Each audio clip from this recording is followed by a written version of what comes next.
Sir আজকে আপনার আসতে তো দেরি হলো। কই, আমি তো ঠিক সময় আসছি। না, আজকে আপনার দেরি হয়েছে। আমার 5টা আসার কথা, 4:58 বাজে। আপনি শুধু আপনার রাস্তাতেই দেখলেন, কিছু মানুষের অপেক্ষা দেখলেন না। বুঝলাম না। কিছু না, চলেন ভেতরে। ইমি, জি স্যার, কি? আমি কখন থেকে আপনার জন্য অপেক্ষা করছি, আপনি আসবেন আর আমি আপনাকে দেখবো। Sorry? পরে দেবো। বোঝাও। পড়ছিলা? হ্যাঁ, হোয়াট ইজ ফেমিনিস্ট ক্রিটিসিজম? এই একটা ছাড়া বাকি সবগুলো পড়েছি। Figurative language. বাকি সবগুলোর ভেতরে একটাও ছিল না। আমি জানি আপনি কি করবেন, কলটা নেই। তোমাকে কি দিলাম? বাড়ি। ব্যথা পাইছো? কারণ আমি তোমাকে ব্যথা দিইনি। কি দিচ্ছি? লজ্জা। যেন তুমি একটু লজ্জিত হয়ে ঠিক মতো পড়ো। তুমি সমগ্র শিক্ষার্থীদের মুখে একটা চুনকালি, কলঙ্ক। অনার্সে পড়ো, তার হাতে মার খাও। আমি বিশ্বাস করি লজ্জাটা তোমাকে বহু দূর নিয়ে যাবে। একটু লজ্জিত হও। আমি 2টা প্রশ্ন পারতাম। বলো না কেন? পারলে তো আপনি টাচ করতেন না। স্যার আজকে কত নম্বর পৃষ্ঠা থেকে পড়া ছিল জানেন? আমি তো তোমাকে কখনো পৃষ্ঠা ধরে পড়ানি না, আমি তো চ্যাপ্টার। আজকে পৃষ্ঠা থেকে পড়া ছিল। চ্যাপ্টার। আজকে পৃষ্ঠা থেকে ধরেন না। চ্যাপ্টার। পৃষ্ঠা থেকে ধরেন না আজকে। 200 নম্বর পেজ, 200 নম্বর পৃষ্ঠা। এই সাবজেক্টই পড়াবো আজকে। এই সাবজেক্টে আমি উইক। আমি এই সাবজেক্ট আজকে পড়াবো না তোমাকে, অন্য সাবজেক্ট নাও। এই সাবজেক্টে পড়ান না। বলছি তোমাকে এই সাবজেক্ট পড়াবো না আমি।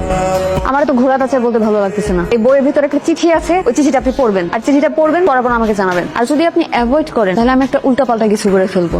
আর হ্যাঁ, আমি আমার মাকেও চিঠি লিখে যাব আর বলবো এই উল্টাপাল্টার পেছনের কারণ আপনি। উকি দিলে না আমি চিঠিটা পড়তে পারবো না, কারণ মানুষের সঙ্গে চিঠি পড়ার অভ্যাসই আমার নাই। আমি এখন বাসায় যাবো, এই চিঠিটা পড়বো, তারপর উত্তর দিব।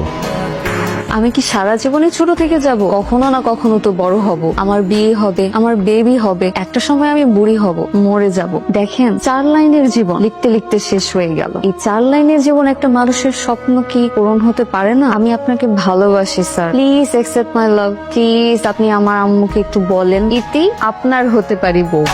কালকে আমার আসতে হয়তো 1/2 ঘন্টা লেট হবে। ও, তোমার এটা দিতে যাচ্ছিল। তোমার চিঠিটা আমি পড়লাম, বিষয়বস্তু ভালো, লেখা ম্যাচুরিটি আছে তোমার। মাসিক এই তোর হাতে কি? এটা কিছু না, কিছু না মানে কিছু না হলে মুখের পুরো এরকম চাপতে আসিস কেন? এটা মামা মামা মামা আমি বলছি যে আমার এই একটা মাত্র মেয়ে, ওরে প্রাইভেট পড়ানোর জন্য বাসায় মাস্টার রাখলাম। আমি তো বাড়ি থাকি না, আমার মেয়ে থাকে আর আমার বউ থাকে। এই সুযোগে মাস্টার আমার মেয়েরে প্রপোজ করছে। এটা তো ভাই ক্ষমা করা যাবে না ভাই। মন্ডল চৌধুরী রফিক সাহেব, আপনি এখানে বসছি সমাধানের জন্য, অতএব উত্তেজিত হওয়ার দরকার নাই। আমার তো মান সম্মান সব গেল, এর একটা সমাধান দিয়ে যান আপনারা। চিঠিটায় যা ছেলেটা লিখছে ভালো কিছু লেখে নাই, তবে একটা কথা চিঠিতে লেখা, আপনার মেয়েও কিন্তু ওকে একটা চিঠি দিচ্ছে, সেই জন্য আপনার মেয়েও কিন্তু দোষী। আমি আপনাকে একটা কথা বলি, আপনি এক কাজ করেন, আপনার মেয়েকে ওর সাথে বিয়ে দিয়ে দেন। আপনি কি আমার উপর এখন রেগে আছেন? রেগে থাকাটা কি অস্বাভাবিক? না স্যার, কিন্তু আমি তো এখন আপনার ছাত্রী নাই, আমি তো আপনার বউ। তো অপ্রয়োজনীয় কথা কেন বলো তুমি? প্রয়োজনীয় কথা যদি না থাকে আমার সাথে কথা বলবা না, বোঝা গেছে? চুপচাপ এখানে শুয়ে ঘুমাও, আমি আছি ওদিকে। আপনি এখান থেকে যাবেন না, আপনি এখান থেকে যাবেন না। আমি এখান থেকে যাবো না। যাবো না। বলছি না যাবো। আপনি যদি এখান থেকে যান, আমি আমার আম্মুর কাছে বিচার দিয়ে দিব আর আম্মুর আপনার কাছে পড়াবে না। তুমি কি পাগল? এটা কি তোমার আম্মুর বাসা? ভুলে গেছো আমি তোমাকে বিয়ে করে আমার বাসায় নিয়ে আসছি, তুমি আমার বউ। তোমার আম্মু পড়তে দিবে না, এটা কি বলো তুমি? আমি তো আপনার বউ।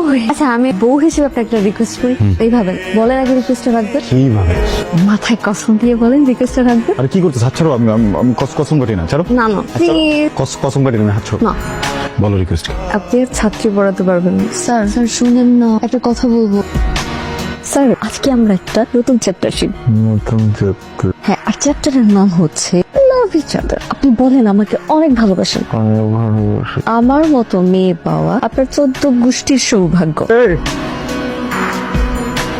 ঠিক আছে, তুমি আমার বউ, আমি তোমার হাজব্যান্ড, কিন্তু আমি তো একটা ইন্ডিভিজুয়াল মানুষ, তাই না? তো আমি মানুষটা সারাদিন কাজ করার পরে এসে যখন ঘুমাচ্ছি, তুমি কিন্তু আমার পারমিশন ছাড়া বা আমাকে না জানিয়ে হঠাৎ করে টাচি হতে পারো না।